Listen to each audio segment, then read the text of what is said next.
Good morning दोस्तों। स्वागत है एग्जाम अलर्ट के इस शानदार प्लेटफॉर्म पे। और रोजाना की तरह आज भी सुबह के 6:30 बजे हम जो करंट अफेयर के जो सीरीज चला रहे हैं बिहार दरोगा के लिए, जिसमें कि 799 पोस्ट है और आपको एग्जाम जो है 18 जनवरी को है। तो इसी करंट अफेयर सीरीज में जो मंथली सीरीज हमारा है आज है ये अक्टूबर मंथ की क्लासेस।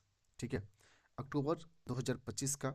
यहाँ पे थोड़ा मिसप्रिंट हो गया, 2015 कर दिया, लेकिन ये 2025 का है, राइट। और हमारे करंट अफेयर का जो जो मेन जो अप्रोच जो है वो होलिस्टिक अप्रोच है, क्योंकि आपका एग्जाम में जो क्वेश्चन आता है एक होलिस्टिक वे में आता है, ना कि नेशनल न्यूज़ से, ना करंट, ना आपकी इंटरनेशनल न्यूज़ से। आपको होलिस्टिक अप्रोच अपनानी पड़ती है। और आज की क्लास से आपको मेक श्योर बोल रहा हूँ कि आपको 2 से 3 नंबर का क्वेश्चन आएगा ही आएगा, क्योंकि आज की क्लास में हमने देखेंगे कि 2025 का जो नोबेल प्राइज़ जो मिला था, नोबेल पुरस्कार जो मिला था, वो सारी चीज़ें हम देखेंगे।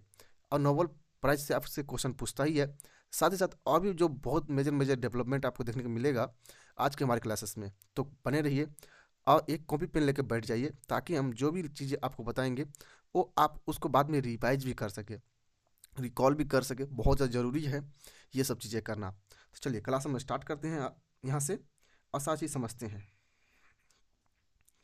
राइट।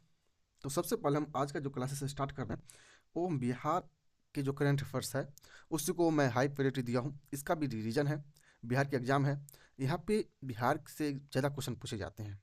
ठीक है, और बाकी नेशनल इंटरनेशनल सारी चीज़ हम देखेंगे ही देखेंगे। तो बिहार में देखेंगे, बिहार में सबसे पहले अक्टूबर महीने में क्या हुआ था दोस्तों, कि अक्टूबर महीने में बिहार में हमें देखने को मिलता है कि बिहार के अंदर में वोटर लिस्ट संशोधन हुआ था, यानी कि स्पेशल इंटेंसिव रिवीजन।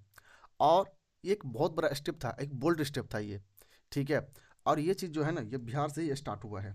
कहाँ से? ये बिहार से ही स्टार्ट हुआ है, जिसमें कि आपने देखने के लिए मिलता है ये स्पेशल इंटेंसिव रिवीजन जो हुआ था, जिसे SIR बोलते हैं। एक बहुत बड़ी मुद्दा भी था इस बार जो चुनाव हुआ था उसमें। तो इसी रिलेटेड हम बात करते हैं इसके बारे में, राइट। तो आप देखेंगे कि बिहार में स्पेशल इंटेंसिव रिवीजन जो स्टार्ट हुआ था, इसमें मतदाता सूची की अंतिम लिस्ट जो था, मतदाता सूची की अंतिम लिस्ट जो था, ये 30 सितंबर को प्रकाशित किया गया था। ठीक है, 30 सितंबर को प्रकाशित किया गया। और अब इसमें क्या क्या हुआ वो आपसे डेफिनेटली आप एग्जाम में पूछेगा ही। तो आज की क्लास जो है एकदम मस्ट मस्ट आपको जरूर देखना चाहिए।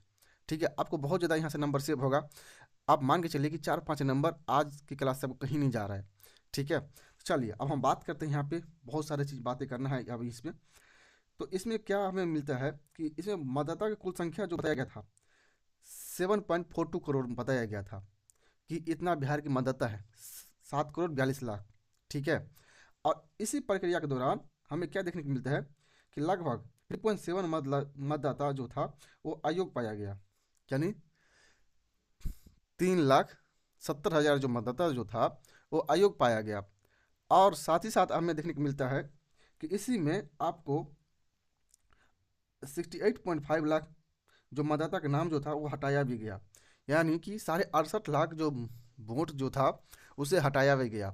तो ये सब जो फैक्ट है आपको सीधा सीधी पूछ लेगा बिहार में स्पेशल इंटेंसिव रिवीजन जो हुआ था उससे, जिसे SIR बोलते हैं। ठीक है, और हिंदी में वोटर लिस्ट संशोधन। तो आप देख सकते हैं कि यहाँ पे जो भी फैक्ट जो है ये शानदार तरीके से आपको ये याद करना है कि कितना मतदाता बिहार में बताया गया था। ये 7.42 करोड़ बताया गया था। साथ ही साथ इसमें कितना मतदाता की इस प्रक्रिया के दौरान हटाया गया था, तो 3.7 लाख मतदाता को अयोग्य पाया गया था। और कितना मतदाता को नाम हटाया गया था वोटर लिस्ट से, तो ये 68.5 लाख लोग का नाम हटाया गया था।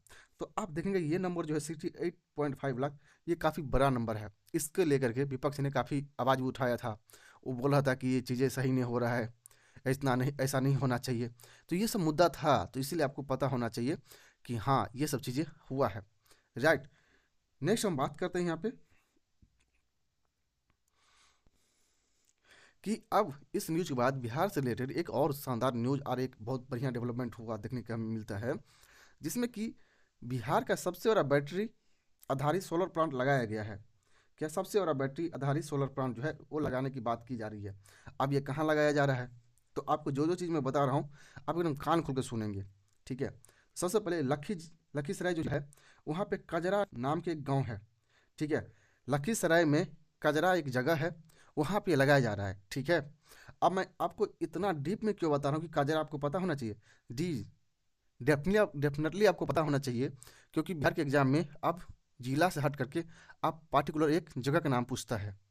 ठीक है, ये ट्रेंड फॉलो हो रहा है, तो आपको इसे बिल्कुल इग्नोर नहीं कर सकते। आप केवल लखीसराय नहीं याद कर सकते, आपको उस जगह का भी नाम पता होना चाहिए जिस जगह का नाम है लखीसराय के कजरा जो जगह जो है वहाँ का।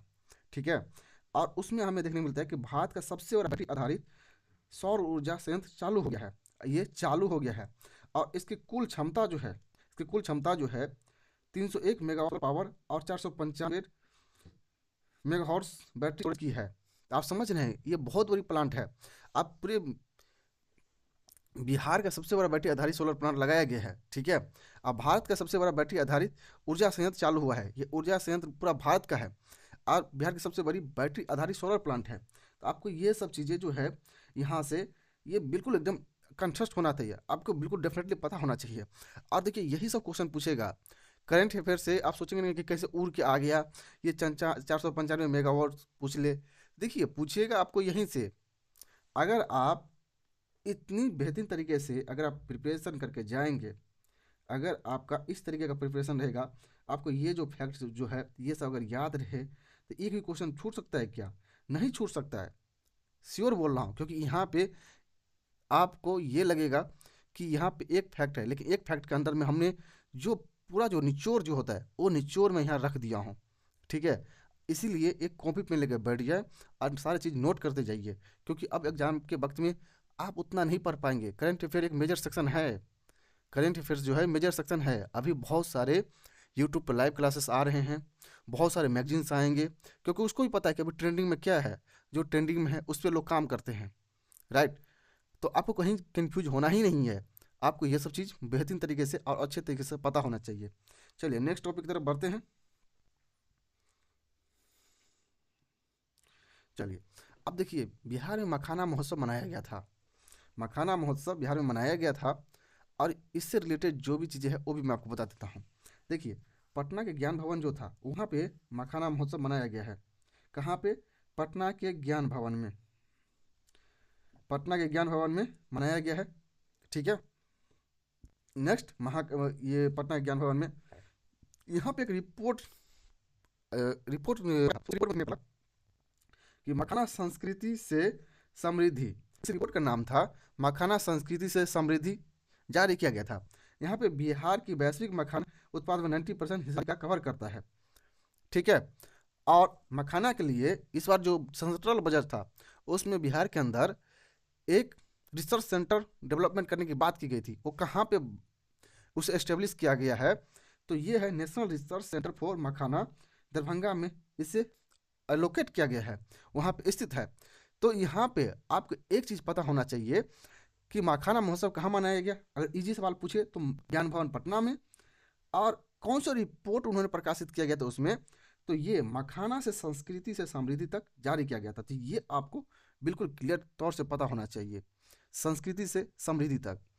राइट, नेक्स्ट हम बात करते हैं कि ये जो नेशनल रिसर्च सेंटर फॉर मखाना जो है, जिसे एनआरसीएम बोलते हैं, ये कहाँ पे स्थित है, कहाँ पे इसे एलोकेट किया गया है?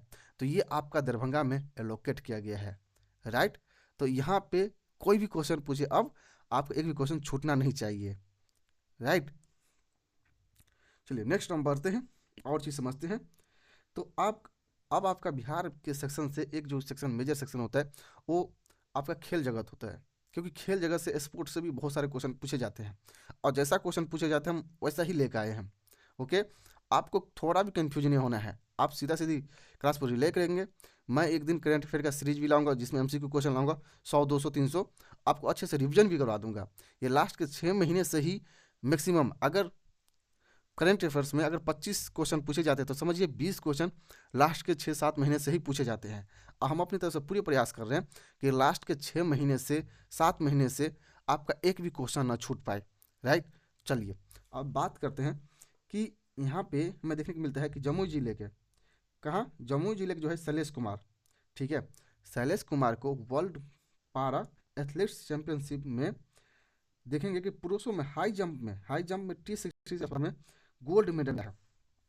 ठीक है, गोल्ड मेडल मिला है किसको? तो शैलेश कुमार को। किसमें? वर्ल्ड पारा एथलेटिक चैंपियनशिप 2025 में। और इसमें किस में मिला है? कौन सी कैटेगरी में था? हाई जंप में, ठीक है, हाई जंप में। और ये जीत करके इन्होंने रचा इतिहास रच दिया है। इसी तरह से नालंदा के आदर्श राज जो है उनका चयन जो है अंडर 19 क्रिकेट टीम में हुआ है, और वो बीनू मार्कर ट्रॉफी में हुआ है, ठीक है। ये आपको पता होना चाहिए, बीनू मार्कर ट्रॉफी। अब यहाँ पे अंडर 19 क्रिकेट जो है ये एक नेशनल लेवल पे भी होता है, ठीक है। तो इन्हें नेशनल लेवल पर नहीं, इसे बीनू मार्कर ट्रॉफी के लिए हुआ है, ठीक है। तो ये चीज़ आपको अच्छे तरह से अब बहुत क्लियर तौर से पता होना चाहिए। देखिए यहाँ पे भी आपको इसी तरीके से, जैसे कि ये जो है पुरुष की है जंप, तो एक बार क्वेश्चन में घुमाने के लिए ना आपको यहाँ पे बहुत सारे लोग ये शैलेश कुमार याद करके जाएंगे, वर्ल्ड पैरालिटिक एथलीट में गोल्ड चैंपियन मेडल मिला है उसमें। लेकिन ये किस किस कैटेगरी में मिला है ये बहुत सारे लोगों को नहीं पता होंगे, ठीक है। तो इसीलिए आपको ये सब पता होना चाहिए, हाई जंप। क्योंकि जो चीज़ें सब कर रहा है अगर वही चीज़ करते रह जाएंगे ना तो भेड़ चल के हिस्सा बन जाएंगे। आखिर रिजल्ट किसका हो रहा है? रिजल्ट उसका हो रहा है जो थोड़ा स्मार्ट स्टडी कर रहा है, जो थोड़ा स्मार्ट तरीके से सोच पा रहा है, ठीक है। क्योंकि जो एग्जामिनर है उसे भी पता हो जाएगा कि जो शैलेश कुमार है ये पॉपुलर है, तो बहुत सारे लोगों को पता होगा शैलेश कुमार, लेकिन शैलेश कुमार कहाँ के हैं वो लोग को पता नहीं होगा। तो आपको पता होना चाहिए कि जम्मू जिले की है। इस तरीके से आप देखेंगे कि उसे कौन से गेम में मिला है, तो वर्ल्ड पैरा एथलेटिक्स में मिला है। किस में? कौन सी कैटेगरी में? तो हाई जंप में मिला है, राइट। साथ ही नालंदा के जो आदर्श राज है इनका चयन अंडर 19 में हुआ है क्रिकेट टीम में, तो ये उसको पता नहीं होगा कि कौन से टीम में, तो बीनू मार्कर ट्रॉफी के लिए हुआ है, ठीक है। तो इतना सब चीज़ें आपके लिए इनफ होता है। चलिए नेक्स्ट हम देखते हैं यहाँ पे कुछ जो नियुक्ति हुआ है और कुछ जो निधन जो है, ठीक है, वो भी देख लेते हैं और अच्छे से समझने का प्रयास करते हैं। सबसे पहले हमें करेंट अफेयर्स में देखते हैं कि न्यायमूर्ति जो था सुधीर सिंह, ठीक है, जो पटना उच्च न्यायालय का एक्टिंग चीफ जस्टिस नियुक्त किया गया था, ठीक है। और साथ ही साथ पूर्व जो सीबीआई के संयुक्त निदेशक जो था एन के सिंह, ठीक है, उनका निधन हो गया है। यानी समझ रहे हैं कि न्यायमूर्ति सुधीर सिंह को पटना उच्च न्यायालय का एक्टिंग चीफ जस्टिस नियुक्त किया गया। ये एक्टिंग चीफ जस्टिस है, क्या किया गया था, इसको अपॉइंट किया गया है, ठीक है। ऐसे के साथ में हमारे सामने जो मोस्ट इंपॉर्टेंट जो हो जाता है वो है एन के सिंह। एन के सिंह का निधन हो गया है। अब एन के सिंह क्यों फेमस है, किस लिए फेमस है, उसके पीछे मैं बताता हूँ कि पूर्व सीएम इंदिरा गांधी को गिरफ्तार इन्होंने किया था। कब? 1975 में, 1975 में सीबीआई ने जो एन के सिंह जो था उनको इंदिरा गांधी को गिरफ्तार किया था, इसीलिए पॉपुलर चेहरा है। आप बिहार से रिलेटेड है, ठीक है, बिहार से रिलेटेड एन के सिंह, तो इनका भी निधन हो गया है। तो ये आपको पता होना चाहिए, राइट। तो ये दो चीज़ें मेजर डेवलपमेंट हमें देखने को मिलता है। नेक्स्ट हम एजुकेशन सेक्टर में बात करें तो यहाँ पे देखेंगे कि बिहार के 5 विश्वविद्यालयों में के 11 कॉलेजों में apprenticeship embedded degree for program शुरू किया जाएगा। तो बस आपको यहाँ पे कोई, क्योंकि 11 कॉलेज है तो 11 कॉलेज के नाम तो नहीं देगा, लेकिन आपसे इस क्वेश्चन में ये पूछ लिया जाए कि बिहार के कितने कॉलेज में ये जो अप्रेंटिसशिप एम्बेडेड डिग्री प्रोग्राम जो है शुरू किया गया है, तो आपको ये पता होना चाहिए 5 कॉलेज। ऑप्शन सीधा सीधी दे देगा। ये आसान क्वेश्चन होते हैं, बस अगर आप इसे सही से रिवीजन या मेमोराइज करके नहीं जाते हैं तब आपको प्रॉब्लम क्रिएट करता है, ठीक है। तो ये चीज़ें आपको अच्छे तरीके से पता होना चाहिए। नेक्स्ट हम देखते हैं यहाँ पे, अब हम दोस्तों पहुँच गए हैं नेशनल करेंट अफेयर्स की तरफ, यानी राष्ट्रीय करेंट अफेयर्स की तरफ, ठीक है। मैंने बोला था ना कि मैं कोई भी सेक्शन छोड़ने नहीं जा रहा हूँ। पहले हमने बिहार का देखा, अब मैं नेशनल करेंट अफेयर की तरफ बढ़ रहा हूँ। चलिए ये भी देख लेते हैं कि क्या क्या चीज़ें हुआ है डेवलपमेंट। तो देखिए एक बहुत चर्चा में चल रहा है कि अब जो चीज़ें जो हो रहा है सेंट्रल गवर्नमेंट की जो कोशिशें हैं उसके हिसाब से अब जो इलेक्शन जो होना चाहिए ना वो साइमल्टेनियस इलेक्शन होना चाहिए, जिससे एक राष्ट्र एक चुनाव बोला जाता है, ठीक है। सरकार ने इसके लिए 129वां संविधान संशोधन किया था। कौन सा? 129वां संविधान संशोधन किया था, विधेयक पेश किया था, जो कि अनुच्छेद 82A को शामिल करने का प्रस्ताव देता है। कौन सा? अनुच्छेद 82A को शामिल करने का प्रस्ताव देता है। और इसका उद्देश्य जो है लोकसभा और राज्य के विधानसभा के कार्यकाल को एक साथ लाना है। और ये जो है आप अगर पॉलिटी पढ़े होंगे तो आपको पता होगा कि 82 में 82 के ए में जो टेन्योर कितना होगा, जैसे कि आप देखेंगे कि MP MLA का उसके बारे में चर्चा है, तो ऑलमोस्ट 5 साल है। तो इसी में एक यहाँ पे संविधान संशोधन होगा 82A, कौन सा 82 का ये संविधान संशोधन प्रस्ताव है, इसका उद्देश्य जो है लोकसभा और राज्य विधानसभा के कार्यकाल को एक साथ लाना है। ठीक है, तो ये सब चीज़ आपसे पूछेगा। इसके लिए रामनाथ कोविंद की जो समिति जो है, इसके लिए 2 चरणों वाली प्रक्रिया सिफारिश की है। कौन सा 2 चरणों वाली जो प्रक्रिया जो है उसको सिफारिश की गई है, यानी कि जो इलेक्शन जो होना चाहिए वो 2 चरण में होना चाहिए। तो यहाँ से क्या क्या क्वेश्चन आपसे पूछ लिया जाएगा कि साइमल्टेनियस इलेक्शन से रिलेटेड जो आर्टिकल्स है, ये एज अ पॉलिटी का भी क्वेश्चन है। पॉलिटी का भी क्वेश्चन जो दोस्तों बनता है वो करेंट अफेयर से ही बनता है। जो चीज़ न्यूज में रहता है उसी को एज अ पॉलिटी में काउंट कर लिया जाता है। तो 82A आर्टिकल्स ये मस्ट है, आपको याद होना चाहिए। कौन सा संविधान संशोधन विधेयक है, तो ये आपको पता होना चाहिए कौन सा 129। और इसके लिए कौन सा समिति बनाया गया था, तो रामनाथ कोविंद जी हमारे देश के राष्ट्रपति रहे हैं पूर्व में। ठीक है, जो अभी जो हमारे कैंडिडेट जो राष्ट्रपति है श्रीमती द्रौपदी मुर्मू जी के बाद पहले वही थे। तो इसीलिए ये न्यूज हमारे लिए बहुत ज़्यादा जरूरी हो जाता है। नेक्स्ट बढ़ते हैं यहाँ पे, वो है डिजिटल ग्राम पंचायत। अब डिजिटल ग्राम पंचायत क्या है इसके बारे में थोड़ा बात कर लेते हैं। तो डिजिटल ग्राम पंचायत में पंचायती राज मंत्रालय ने कौन सा, आप ये सब याद रखेंगे क्योंकि लोकल बॉडी से बहुत सारा क्वेश्चन पूछते हैं एग्जाम में। तो पंचायती राज मंत्रालय ने सभासार नामक एक AI टूल लॉन्च किया है। ठीक है, ये AI टूल है, ये आजकल वैसे भी न्यूज में रहता है। तो ये जो है लिखा है सभासार, ये क्या है, AI टूल है, लॉन्च किया गया है, जो ग्राम सभा की बैठकों को 14 भारतीय भाषाओं में विवरण तैयार करेगा। ठीक है, क्या मैंने बोला कि ये है डिजिटल ग्राम पंचायत, जिसे कि पंचायती राज मंत्रालय ने सभासार नाम का एक AI टूल लॉन्च किया है, जो कि ग्राम सभा की बैठक में 14 भारतीय भाषाओं में विवरण तैयार करेगा। ठीक है, तो ये चीज़ आपको सीधा सीधा क्वेश्चन एग्जाम में पूछ लिया जाएगा कि जो सभासार जो है वो क्या है, इसके लिए कौन से मंत्रालय ने इसे रिलीज किया गया है, या किससे संबंधित है, इसमें कितनी भाषाओं को विवरण हमें देखने को मिलता है। तो जितना भी क्वेश्चन पूछे, जैसा भी क्वेश्चन पूछे, आपको जैसा मैं बता रहा हूँ आपको उसी तरीके से आपको रेडी करना है, उसी तरीके से आपको प्रिपेयर होना है। राइट, नेक्स्ट हम बढ़ते हैं और क्वेश्चन की तरफ देखते हैं। चलिए, अब हमारे सामने में एक जो क्वेश्चन जो था, टीकाकरण अभियान जिसे UIP बोलते हैं, इसको ऐसे बोलते हैं यूनिवर्सल इम्यूनाइजेशन प्रोग्राम, जिसे UIP प्रोग्राम बोलते हैं। तो इसमें क्या हमें देखने को मिलता है कि ये दुनिया का सबसे बड़ा अभियान है, दुनिया का सबसे बड़ा अभियान है, जिसके तहत 12 बीमारी के खिलाफ मुफ्त टीकाकरण दिया जाता है। हाल ही में यूविन डिजिटल प्लेटफॉर्म को देशव्यापी लॉन्च किया गया है। तो ये क्यों इम्पोर्टेंट हो जाता है, क्योंकि देखिए जो इंडिया में जो देखेंगे बहुत सारी बीमारी है। अब बीमारी किस लिए होते हैं कि आपका इम्यून सिस्टम जो है जब वो वीक होता है तभी आपको बीमारी होता है, तभी आपको डिजीज होते हैं। तो उनके खिलाफ 12 बीमारियों के खिलाफ मुफ्त में टीकाकरण चलाया जा रहा है, जिसे फ्री वैक्सीनेशन जो बोलते हैं। तो उसको मुफ्त में टीकाकरण दिया जा रहा है। और इसके लिए यूविन जो पोर्टल है, यूविन, आप कोविड के समय में ये पोर्टल काफ़ी फेमस हुआ था। ठीक है, और इसी प्लेटफॉर्म को देशव्यापी रूप से लॉन्च किया जा रहा है।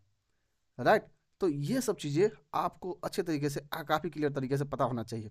और सबसे बड़ी बात है, दुनिया का सबसे बड़ा अभियान है ये, तो बहुत ज़्यादा प्रोबेबल चांस है कि यहाँ से आपसे क्वेश्चन पूछ लिया जाएगा। राइट, नेक्स्ट हम देखते हैं बायोमेडिकल रिसर्च। तो केंद्रीय मंत्रिमंडल में biomedical research career program BRCP के चरण 3 जो है, जो कि 2025 से 31 तक जो चलेगा, उसको मंजूरी दी है, जो भारत और UK के संयुक्त फल है। तो यहाँ पे ये आपसे पूछ लिया जाएगा कि बायोमेडिकल रिसर्च कैरियर प्रोग्राम जो है किन किन के बीच में ये संयुक्त रूप से चलाया जा रहा है। तो यहाँ पे आपको पता होना चाहिए कि इंडिया और UK। ठीक है, UK मतलब समझ रहे हैं आप लोग, जिसे इंडो UK भी बोलते हैं, वही यूनाइटेड किंगडम। ठीक है, और इनका जो चरण जो है ये तीसरा चरण है 2025 से 31 तक, यानी कि पूरे 6 साल तक चलेगा। और ये जो न्यूज़ जो है ये अक्टूबर महीने की है, तो इसीलिए बहुत ज़्यादा प्रोबेबल चांस है कि यहाँ से क्वेश्चन आपको यही सब क्वेश्चन पूछेगा। यानी कि आपको क्या यहाँ पे पता होना चाहिए, तो ये बायोमेडिकल रिसर्च कैरियर प्रोग्राम जो है इसका कौन सा चरण है, तीसरा चरण है। ये कब से कब तक चालू रहेगा, तो 2025 से लेकर के 31 तक की मंजूरी दी गई है, जो भारत और UK की एक संयुक्त पहल है। तो बस आपको यही सब चीज़ें आपको अच्छे से पता होना चाहिए। ओके, नेक्स्ट क्लास में चलते हैं। अब हमारे सामने जो देखने को मिलता है वो है कि एमएसपी काफ़ी न्यूज में रहता है। ये एमएसपी के लिए देखेंगे कि किसान बहुत प्रोटेस्ट करते हैं और उनको मिलता भी नहीं है। तो इसी में जो एमएसपी गवर्नमेंट दिया है उसके बारे में थोड़ा देखते हैं और समझने का प्रयास करते हैं। ठीक है, तो एमएसपी जो है ये रबी सीजन 2026-27 के लिए मंजूरी दी गई है, जो कि उत्पादन लागत कम 1.5 गुना सुनिश्चित करता है। ठीक है, तो ये रबी सीजन में क्या होता है? रबी सीजन में आप देखेंगे कि जैसे कि आप जो सीजन जो आ रहा है, अभी का जो सीजन है, ये एज ए रबी सीजन में ही काउंट होगा। जस्ट आप देखेंगे कि रबी सीजन में ये फरवरी से महीने से स्टार्ट हो जाता है, जिसमें कि पल्सेस हो गया। ठीक है, बहुत सारे रबी रबी सीजन मैक्सिमम देखा जाता है। जैसे सरसों हो गया, उसके बाद में जो दाल हो गया और जो साग हो गया, तो साग तो नहीं लेकिन दाल, सरसों, साग, ये सब जो रबी सीजन के लिए यहाँ पे एमएसपी की मंजूरी दी गई है। इसमें ये बात बोला गया है कि जो उत्पादन लागत का कम से कम 1.5 गुना सुनिश्चित करता है। कम से कम बोल रहा है, ज़्यादा हो जाए तो वो तो आपका बेनिफिट होगा। ठीक है, तो ये भी चीज़ें बहुत ज़्यादा ज़रूरी होता है किसान को सपोर्ट करने के लिए। नेक्स्ट क्वेश्चन देखते हैं यहाँ पे कि यहाँ पे आप हमें देखने को मिलता है कि यूएन रिफॉर्म में असीमा यूएनजी से भारत विदेश मंत्री ने न्यूयॉर्क में 80वें संयुक्त राष्ट्र महासभा सत्र में यूएन सुरक्षा परिषद में यानी यूएनसी में विस्तार और सुधार को वकालत की है, जिसमें कि G4 भारत के G4 जो कंट्री जो है, जैसे कि भारत हो गया, ब्राज़ील हो गया, जर्मनी हो गया, जापान हो गया, का हिस्सा है, जो अस्थायी सदस्य की मांग करता है। देखिए यूएन में जो यूएनसी जो है, यूनाइटेड नेशन में जो सबसे जो मेजर जो बॉडी जो है वो है यूएनसी, यानी कि यूनाइटेड नेशन सुरक्षा परिषद। ठीक है, तो उसमें 5 जो है परमानेंट मेंबर है, 5 जो है परमानेंट मेंबर है। और ये हमारे लिए यही ज़रूरी हो जाता है। देखिए 5 अगर आप देखेंगे यूएन में जाते हैं तो 5 जो है, एक मिनट रुक जाइए,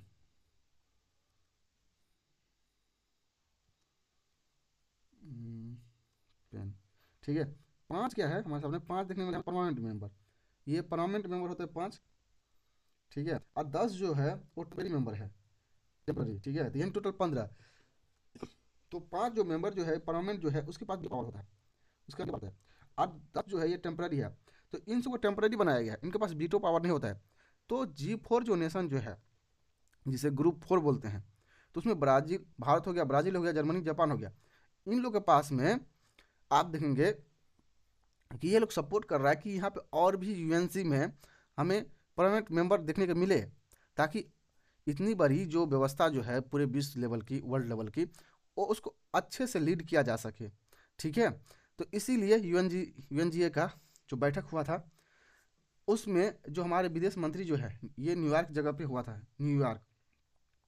ये असीमा में 18th जो था, 18th संयुक्त राष्ट्र महासभा के सत्र चल रहा था। ठीक है, तो ये सब चीज़ें आपको बढ़िया से पता हो जाना चाहिए। चलिए नेक्स्ट हम बात करते हैं यहाँ पे, जिसको मैं यहाँ से हटा देता हूँ।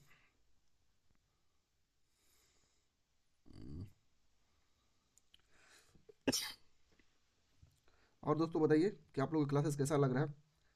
ठीक है, अब बाकी पढ़ाई लिखाई कैसे चल रहा है?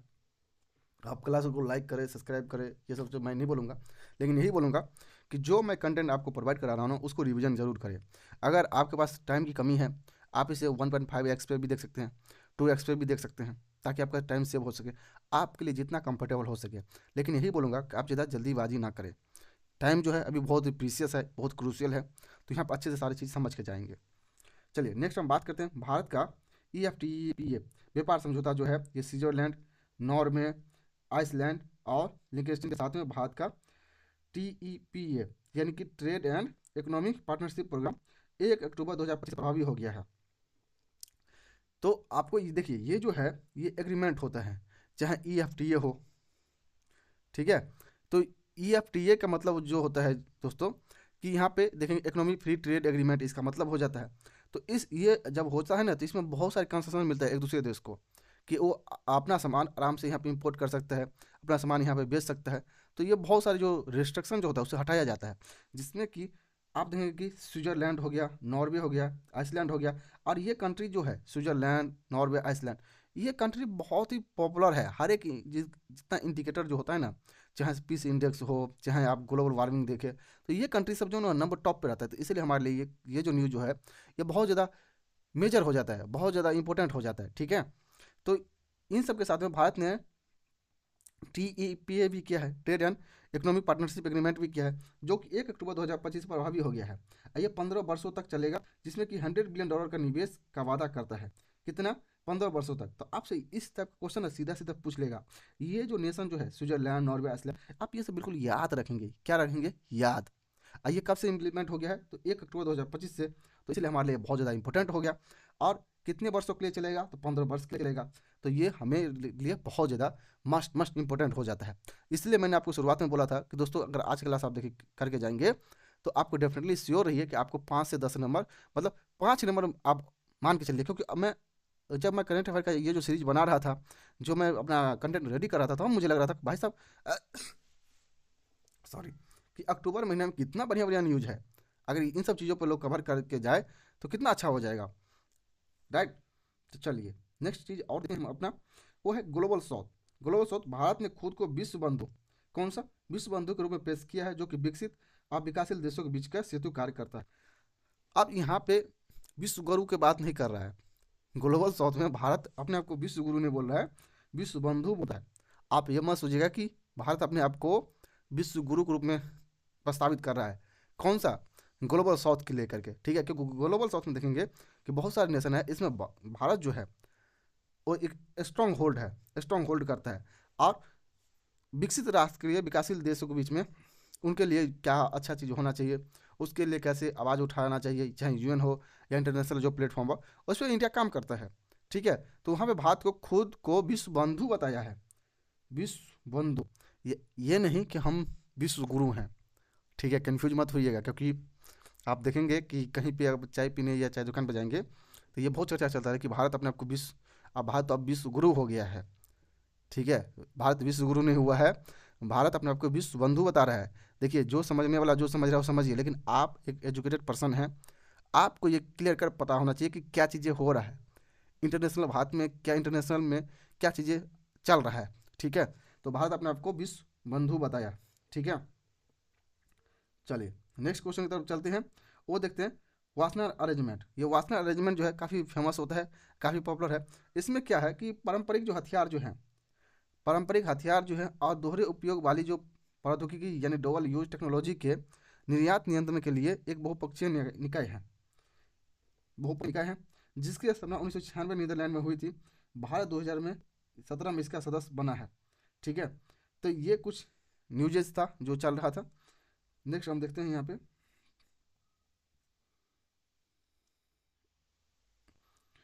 नेक्स्ट न्यूज देखते हैं यहाँ पे, ठीक है। अब हम देखते हैं कि यहाँ पे जो इकोनॉमी और बैंकिंग सेक्टर से रिलेटेड जो क्वेश्चन आपसे पूछ लिया जाए उसके बारे में थोड़ा अच्छे से बात करते हैं और इसे भी बढ़िया से समझने का प्रयास करते हैं। तो सबसे पहले कि अगर आप इकोनॉमी में जाते हैं तो भारत का बाहरी कर्ज जो है, एक्सटर्नल डेप्ट, ये जून 2025 के अंत तक भारत का बाहरी ऋण जो था बढ़ करके $7.47 बिलियन हो गया था।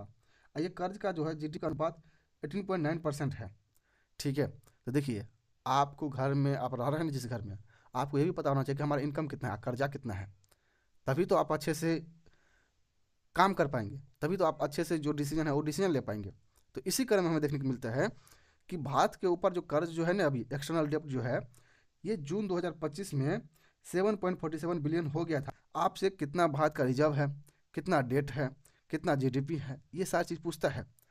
और ये जून महीने में, ये जून महीने के अंत में भारत पे ऋण, तो क्या जून महीने की न्यूज़ चाहिए? नहीं, इसका रिपोर्ट अब आया है, इसका रिपोर्ट जो है अक्टूबर में आया है कि जून महीने तक इतना भारत पे ऋण हो गया है, इतना कर्ज हो गया है 7.47 बिलियन। अब आप लोग कमेंट कर बताएं कि भारत के पास में कितना रिजर्व है, कितना डॉलर का रिजर्व है।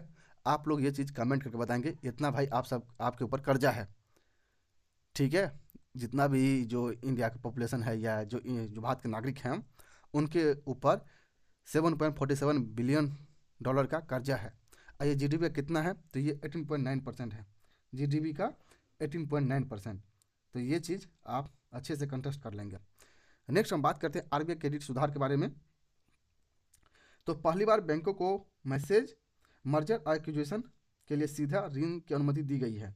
यानी कि आप किसी बैंक को मर्ज कर सकते हैं, किसी बैंक को उसमें एक्वाइज कर सकते हैं, एक्विजिशन कर सकते हैं, और इसमें ऋण देने की अनुमति दी गई है। साथ ही पड़ोसी देशों जैसे कि नेपाल हो गया, भूटान हो गया, श्रीलंका को रुपये में ऋण देने की अनुमति मिली है। यानी कि अब भारत सरकार ने जो अपने पड़ोसी देश जैसे कि नेपाल हो गया, भूटान हो गया, श्रीलंका हो गया, इन सबको रूपी डोमिनेटेड लैंडिंग देने की अनुमति दी गई है। यानी रूपी में देखिए, जितने भी फॉरेन जो नेशन है, मालदीव हो गया, इन सब कंट्री में अगर आप उनसे लोन देते हैं ना, तो हमें डॉलर में ही पे करना होता है, ठीक है। और डॉलर तो अपना है ही नहीं। अगर हमारे पास अगर रूपी का जितना इस्तेमाल होगा उतना ज़्यादा बेनिफिट होगा, ठीक है। तो ये सब चीज़ें आपको बढ़िया से पता होना चाहिए, क्योंकि नेपाल हो गया, भूटान हो गया, श्रीलंका, इन सबको हम लोन देते रहते हैं, क्रेडिट देते रहते हैं। तो क्रेडिट कौन से कंट्री में देते हैं, कौन से करेंसी में देते हैं, तो ये हमारे लिए जरूरी हो जाए। अगर हम डॉलर में देंगे तो फिर हम प्रोग्रेसिव नहीं दिखाएंगे, लेकिन अगर हम वही चीज़ अगर रुपये में करते हैं तो ये हमारे लिए प्रोग्रेसिव स्टेप है, ठीक है। तो इसीलिए तो नेपाल हो गया, भूटान, श्रीलंका, इसको अनुमति मिली है।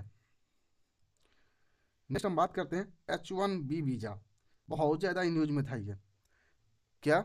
H1B वीज़ा, ये अमेरिका का वीज़ा है। अमेरिका ने इस वीज़ा का शुल्क बढ़ाकर $1 लाख कर दिया गया है, जिसका भारतीय IT फर्म पे बड़ा प्रभाव पड़ेगा। होता था दोस्तों ये कि अभी देखेंगे कि इंडिया में जितने बड़े टॉप के जो IITian होगा, जो टॉप के साइंटिस्ट होगा, इंजीनियर होगा, डॉक्टर होगा, वो लोग डिग्री सारी चीज़ पढ़ाई यहाँ करते हैं, लेकिन कमाने के बारे में वो अमेरिका भाग जाते हैं, अमेरिका चले जाते हैं। उसकी एक बड़ी वजह है क्योंकि वहाँ पे जो प्योर सिस्टम है काफ़ी अच्छा है, उनको अच्छा पैकेज मिल जाता है। भारत में ऐसा अपॉर्चुनिटी नहीं है। तो लेकिन अब उस पर बहुत भयंकर मार पड़ा है, भयंकर दबाव में है। कैसे? तो आप देखेंगे कि इसको जो डॉलर का जो शुल्क जो था, यानी कि जब आप वीज़ा लेते हैं ना, तो आपको कुछ अमाउंट पे करने होते हैं, ठीक है। और अमाउंट, उस अमाउंट को 10 गुना 20 गुना कर दिया गया इस बार। उसे कर दिया गया $1 लाख कर दिया गया है। तो आपसे सीधा सीधा क्वेश्चन पूछेगा कि ये H1B वीज़ा किसका था, कि अमेरिका का था। ये न्यूज़ में काफ़ी रहा है। ट्रम्प प्रशासन को पता नहीं इस बार क्या हो गया है कि वो जब से आया है ना, तो भारत की तरफ बहुत बोल्ड स्टेप ले रहा है। इतनी बड़ी बोल्ड स्टेप कि आप कभी सोच नहीं सकते हैं कि वहाँ से जो लोग आ रहा था अमेरिका से, जो गलत तरीके से एंट्री किया था या गलत तरीके से अमेरिका गया था, उसको हाथ में आप देखेंगे कि उनके हाथ में लॉकर लगा करके, उनके हाथ में, उनके हाथ पाँव में लॉकर लगा कर उनको इंडिया भेजा गया था एज अ क्रिमिनल ट्रीट करके। उसके बाद हम देखेंगे कि किस तरीके से ऑपरेशन सिंदूर पे किस तरीके से गलत बयानबाजी कर रहा है ट्रम्प, और अभी भी उनका ये चीज़ें चलता ही रह रहा है। अब तो 2-4 दिन पहले का न्यूज़ है जिसमें ये बात बोला गया था कि हम भारत पे 500% तक टैरिफ लगाएंगे। अभी भी जो टैरिफ का जो है 50% ऑलरेडी टैरिफ है ही है, ठीक है। तो ये सब चीज़ें अब इंडिया और USA का जो रिलेशन जो है बहुत ही कंटक स्थिति में है। पता नहीं कब क्या हो जाए, किसी तरह से क्लियर तरीके से कोई चीज़ पता ही नहीं चल रहा है कि आखिर हो क्या रहा है। और इन सब का मार कौन खा रहा है? जो आम नागरिक है वो। क्योंकि अगर हमारा एक्सपोर्ट अगर हैम्पर होता है USA से किसी वजह से, तो जो चीज़ यहाँ से एक्सपोर्ट हो रहा था वही तो, जो हमारा एक्सपोर्ट का जो इंडस्ट्री है वही तो डैमेज हो रहा है, राइट। तो ये सब चीज़ें आपको ये देखना हो पड़ेगा। तो ये न्यूज़ में था, इसलिए आपको ये बढ़िया तरीके से पता होना चाहिए। अब बात करते हैं औद्योगिक सर्वेक्षण के बारे में। एनुअल सर्वे ऑफ इंडस्ट्री में जो कि 2023-24 के अनुसार औद्योगिक जो है ये 11.89% वृद्धि हुई है। यानी कि जो हमारे सामने में जो इंडस्ट्री जो लग रहा है, इंडस्ट्री कितनी वृद्धि हुई है, तो 11.89% की वृद्धि हुई देखने को हमें मिलता है। ये है एनुअल सर्वे इंडस्ट्री में, ठीक है।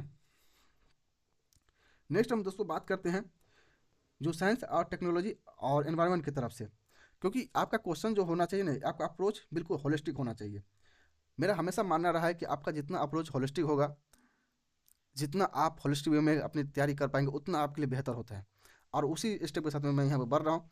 तो अब यहाँ पे स्टार्ट करते हैं यहाँ पे साइंस टेक का क्वेश्चन, जिसमें आप देखेंगे इंडिया AI मिशन के तहत 7 स्तंभ है, जिसमें कि कंप्लीट पिलर के सब्सिडी दर जो है 65 रुपये घंटा पर हाई GPU प्रदान किए जा रहा है। देखिए, एक मिशन चल रहा है इंडिया AI मिशन, जिसके अंदर इसके 7 स्तंभ है, जिसमें कंप्यूटर पिलर के तहत सब्सिडी दर जो है ये 65 रुपया घटा कर दिया गया है, और हाई एंड GPU प्रदान किए जा रहे हैं, ठीक है, ताकि लोग AI के सेक्टर में जो है वो अपना ज़्यादा से ज़्यादा कंट्रीब्यूट कर सके, उसमें ज़्यादा से ज़्यादा लोग दिलचस्पी ले, और जो काम जो है AI मॉडल को ज़्यादा बढ़ावा मिल सके। एआई दोस्तों हमेशा किसको अभी नुकसान करके मालूम है? जो कंप्यूटर जॉब जो है, जो कंप्यूटर पर लोग काम कर रहे हैं, उन सबको बहुत ज़्यादा हैम्पर कर रहा है। क्योंकि एआई जो मॉडल जो है ना, वो कंप्यूटर टेक्नोलॉजी में अभी बहुत ज़्यादा डेवलप हो रहा है। अभी लगभग 10-20 साल एआई जो है ये कंप्यूटर को ही डैमेज करेगा। उसके बाद जो अपकमिंग जो चीज़ें होगा फिर देखा जाएगा। ठीक है। और दोस्तों कोई चीज़ आप लोगों को कोई कन्फ्यूजन, कोई डाउट, तो आप हमसे पूछ सकते हैं। वैसे एग्जाम को लेकर के डाउट हो रहा है, देखिए आपको ही नहीं, अभी जितने लोग प्रिपरेशन करेंगे ना, सबको ये डर लगा रहेगा कि एग्जाम में क्या होगा। डोंट वरी, कंपटीशन जो है आप लोग का, वो समझिए 3 लाख लोगों से है। 3 लाख में जो, क्योंकि 3 लाख में भी जो प्रजेंट होगा, 3 लाख तो प्रजेंट लगभग होगा। उसके बाद में कंपटीशन मैन होगा 50,000 लोगों से। अब 50,000 लोग से आपको फाइट करना है। ठीक है। अगर 10 गुना रिजल्ट देता है तो 1799 है, तो 17,500 लोग पास आउट भी करेंगे प्रीलिम्स। तो डोंट वरी, उतना मत सोचिए।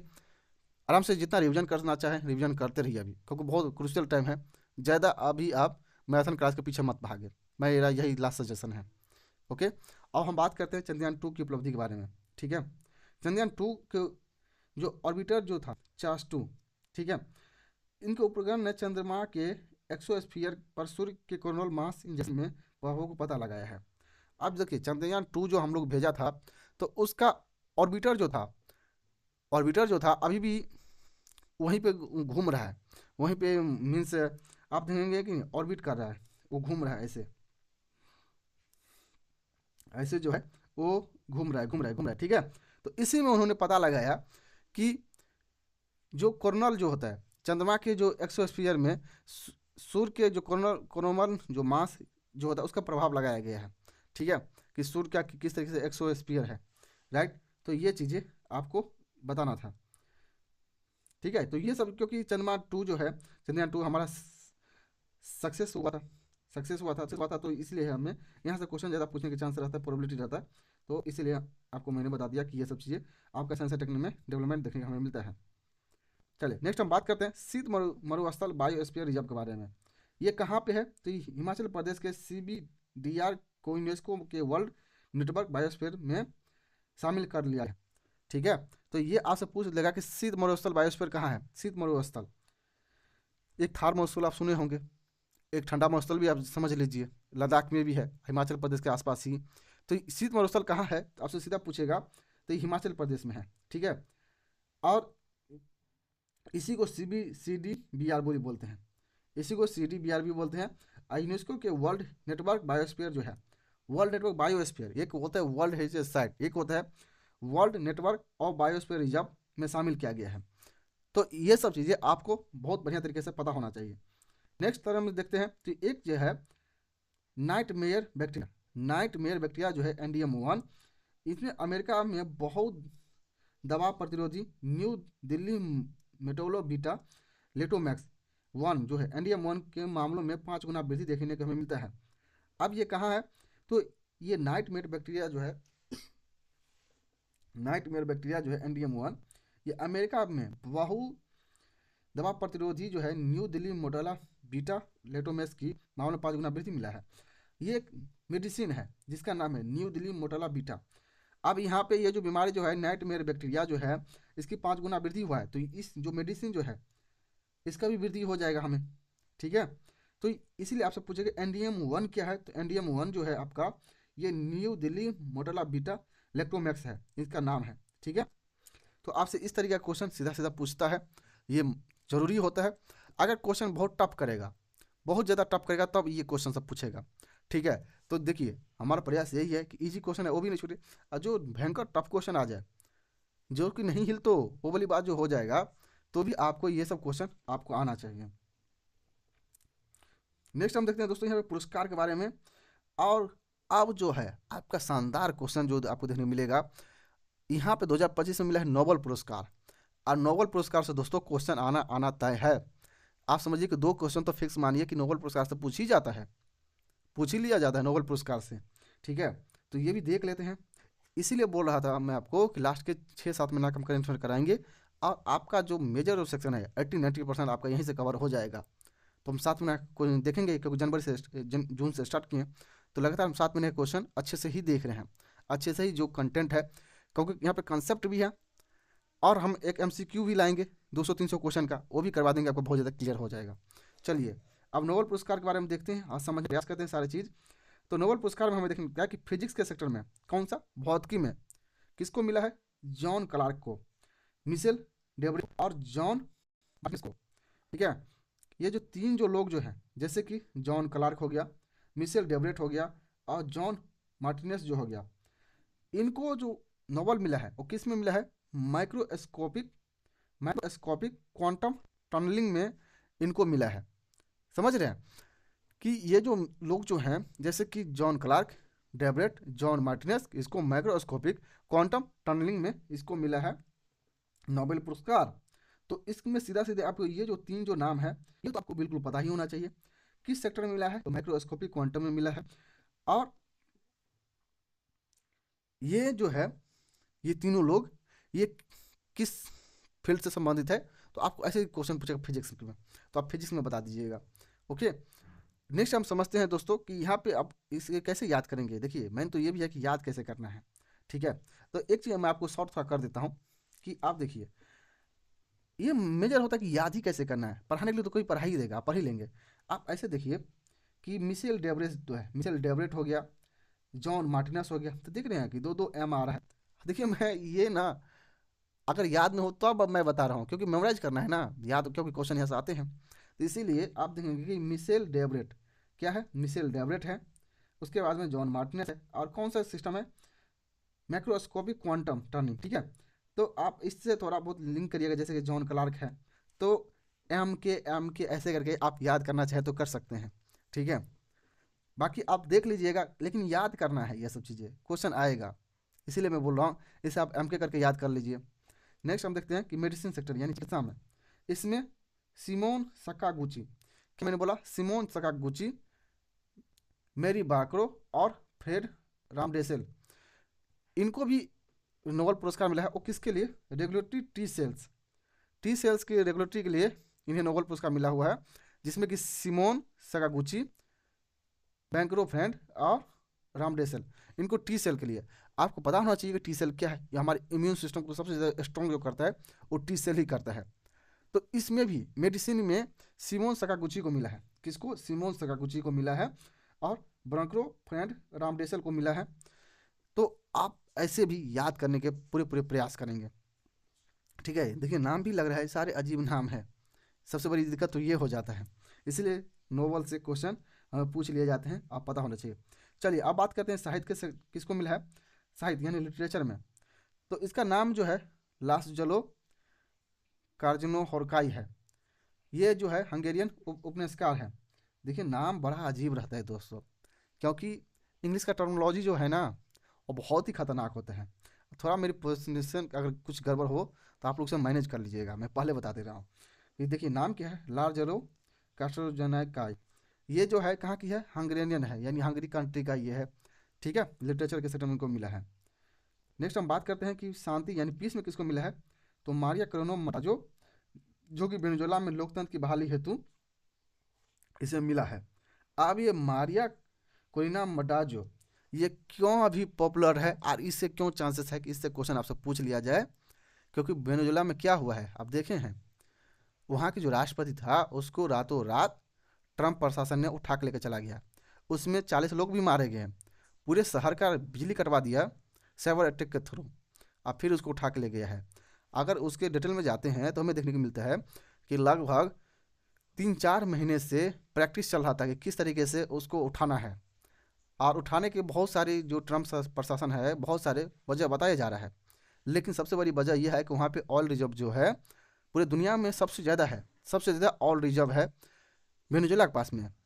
तो ये भी एक वजह हो सकता है दोस्तों। तो ये कौन सी नेशन की है, मारिया कोरिना मटाजो। ठीक है, इन्होंने इसको शांति के लिए, और ये भी बात बोला जाता है कि ट्रंप प्रशासन के द्वारा कि वेनेजुएला में जो स्थिति जो था वहाँ पे डिक्टेटर टाइप का था, वहाँ पे अच्छे से चीज़ें वर्क नहीं कर रहा था, इसीलिए मैं ऐसा बोल्ड स्टेप उठाया हूँ। लेकिन देखिए मैं जो वजह जो है, जो अभी तक जो भी डॉक्यूमेंट देखने को मिलता है उसमें यही है कि अमेरिका जो है उनके पीछे जो सबसे बड़ी वजह है कि तेल ही है। ठीक है, तो ये चीज़ें आपको समझना चाहिए। तो ये शांति में नाम आप याद रखिएगा, मारिया कोरिना बहुत ज़्यादा इंपॉर्टेंट है, बहुत ज़्यादा प्रोबेबल है कि यहाँ से क्वेश्चन आपसे पूछ लिया जा सकता है। इसे VBI कर लीजिएंगे, ठीक है। नोबल है, नोबल में तो वैसे VBI ही सब होता है लगभग लगभग, लेकिन जो ज़्यादा न्यूज में है उस पर ज़्यादा क्वेश्चन पूछने के ज़्यादा चांसेस रहता है।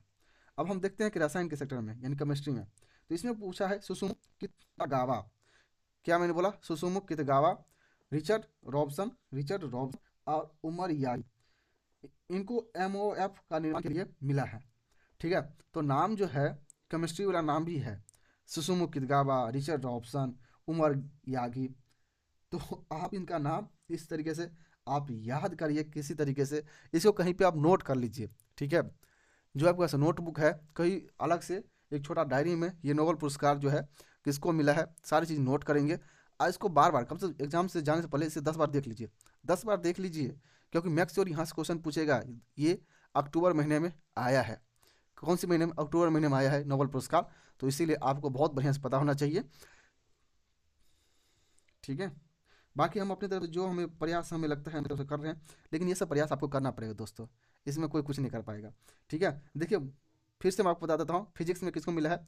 जॉन क्लार्क को, मिशेल डेवरेट को और जॉन मार्टिफिनिस को। चिकित्सा में, मेडिसिन में सिमोन सकागुची को, मेरी ब्रांको को और फिर राम रेसल को। साहित्य में देखेंगे कि लासजुलो क्रासजोन जो कि हंगरियन है। शांति में देखेंगे मारिया कोरिना मडाजो जो कि हमारे लिए BBI है। कहाँ की है? तो वेनेजुएला में। और उसके बाद रसायन में यानी केमिस्ट्री में सुसुमु कितागावा, रिचर्ड रॉबसन और उमर पाई। तो इन सब का बहुत सारा है, तो आप इसे बढ़िया से लीड करेंगे, ठीक है। अब तो हमारा जो एक मेजर सेक्शन जो होता है जहाँ से क्वेश्चन पूछे ही जाते हैं, जो इंडेक्सेस और रिपोर्ट के बारे में यानी सूचकांक और रिपोर्ट के बारे में बात करते हैं और समझते हैं। तो देखिए सबसे पहला हमारे सामने रिपोर्ट आया था ग्लोबल इनोवेशन इंडेक्स 2025। इसमें भारत 38वें पहुंच गया है। ये 2020 में 40 नंबर पे था, 48वें नंबर पे। इसको जारी कौन करता है? तो वीपो। और इसके शीर्ष कौन है? तो ये है स्विट्जरलैंड, ठीक है। तो आपको ये पता होना चाहिए ग्लोबल इनोवेशन इंडेक्स। और ये सब न्यूज इसलिए मस्ट हो जाता है क्योंकि ये सब अभी प्रेजेंट में आया है, तुरंत है, मतलब आप क्या बोले, अक्टूबर में आया है, अक्टूबर का ये करंट अफेयर चल रहा है आपका। तो इसीलिए ये बहुत ज़्यादा ज़रूरी हो जाता है कि कौन से नंबर पे हमें स्थान मिला है, कहाँ पे हम हैं। तो देखिए ये, तो ये 38वें स्थान पे है और हमारा जो रैंकिंग जो था वो इम्प्रूव हुआ है। सबसे ज़्यादा जरूरी ये है। और जारी कौन करता है? तो वीपो। वीपो एक संस्था है, इंस्टीट्यूशन है, तो जारी करता है। और टॉप पे कौन है? तो स्विट्जरलैंड है, राइट। तो नेक्स्ट क्वेश्चन पर बढ़ते हैं। थोड़ा क्लासेस से लंबी हो गई है लेकिन कोई बात नहीं, ये क्लासेस है जो वैल्यू वाले क्लासेस हैं। ये नहीं कि हम जितना चीज़ मैं आपको 1 घंटे में बता दूंगा यही चीज़ आपको पूरे दिन भर में लोग बताएंगे। यूट्यूब पे अभी यही चल रहा है, ठीक है, डोंट वरी।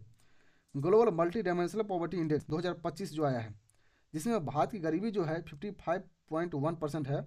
2005-06 में गिरकर ये 16.4% हो गई थी। यानी कि ये जो है global multi dimensional poverty index, जिसमें कि कितनी गरीबी है ये बताता है। तो इसमें 2025 का इंडेक्स आया है, उसके हिसाब से भारत में जो गरीबी जो था 2005-06 में वो था 55.1%, यानी 55%, ठीक है। जो कि अब गिरकर जो रह गया, अब गरीबी जो है ये 16.4% ही है, ठीक है। तो ये काफ़ी अच्छी चीज़ें हैं, ऐसा चीज़ें होना चाहिए। ये चीज़ें जीरो हो जाए तो बहुत बढ़िया हो जाएगा, लेकिन जीरो नहीं होगा दोस्तों, क्योंकि देख रहे हैं अभी भी स्थिति ऐसी इतनी खतरनाक है, इतना भयावह है कि लोग के पास में फ़ोन रिचार्ज करने के भी पैसे नहीं होते हैं, क्योंकि इतनी रिचार्ज महंगी हो गई है ना कि आप 300 से कम का रिचार्ज करवा ही नहीं सकते हैं। मतलब मिनिमम 300 रुपये होनी चाहिए अब आपके, अगर आपके पास में स्मार्टफोन है तो ये सब चीज़ें बहुत भयावह है। ये 16.4% डेटा जो है ये तो आया है, लेकिन ये बहुत सारी चीज़ इसमें कन्फ्लिक्ट है। चलिए जो चीज़ें हैं हमें तो एग्जाम के पॉइंट ऑफ व्यू से तैयारी करना है। अब हम बात करते हैं SDG इंडेक्स में। 2000 भारत में भारत का 167 देशों में 99 स्थान पर है SDG इंडेक्स, ठीक है। यानी सस्टेनेबल ग्लोबल गोल जो है उसके इंडेक्स में के हिसाब से भारत जो 167 देश में 99 स्थान पे है। ये अच्छा है क्योंकि ये चीज़ें अगर जितना इम्प्रूव हो सके उतना बढ़िया होता है, क्योंकि हमें भारत जो है एक बहुत ही उभरता हुआ इकोनॉमी है। और इकोनॉमी के साथ साथ में हमें जो एनवायरनमेंट जो है, जो पर्यावरण है, उसको भी ध्यान में रखना होता है। अगर हम इस सब चीज़ को ध्यान में रखते हुए अगर चलेंगे तो जो वर्ल्ड लेवल पे एक मैसेज जो देना चाहते हैं कि देखिए हम यहाँ पे अपना विकास भी कर रहे हैं, साथ साथ पर्यावरण को भी नुकसान नहीं कर रहे हैं, तो ये सब चीज़ें होते रहना चाहिए। चलिए नेक्स्ट हम देखते हैं और चीज़ समझते हैं। तो देखिए हमारा जो आपका जो आज का जो सेक्शन है वो लास्ट सेक्शन है, जिसमें हम देखते हैं महत्वपूर्ण दिवस और थीम। क्या मैंने बोला, इंपॉर्टेंट डे देखते हैं, क्योंकि जो इंपॉर्टेंट डे जो था अक्टूबर महीने का वो सब चीज़ें, तो उसमें हमें देखने को वर्ल्ड फूड डे, विश्व खाद्य दिवस, ये 16 अक्टूबर को मनाया गया था। और इस बार का जो थीम जो दोस्तों था वो था hand in hand for better foods and better future, यानी कि hand in hand for better foods and better future, इसका इस बार का थीम था। यानी हाथ में हाथ दे करके हमें बेटर फूड और बेटर फ्यूचर की तरफ बढ़ना है। तो आपसे अगर थीम से क्वेश्चन पूछता है कि इस बार का विश्व खाद्य दिवस का थीम क्या था, तो आप ये बताएंगे। नेक्स्ट और चीज़ देखते हैं कि राष्ट्रीय आयुर्वेद दिवस जो था 23 सितंबर को मनाया गया था, जिसका जो थीम जो था Ayurveda for people and plant. ये 23 सितंबर को मनाया गया था, Ayurveda for people and plants. ठीक है, राष्ट्रीय आयुर्वेद दिवस जिसे बोलते हैं। नेक्स्ट हमारे सामने एक क्रांतिकारी जो हमारे नेशनल हीरो हैं भगत सिंह, उनका 118वां मनाया गया है। कब? 28 सितंबर 2025 को मनाई गई है। तो ये भी महत्वपूर्ण दिवस था, 28 सितंबर को मनाया गया है, यानी कि अक्टूबर के आसपास ही, तो इसलिए हम इस अक्टूबर में काउंट किए हैं।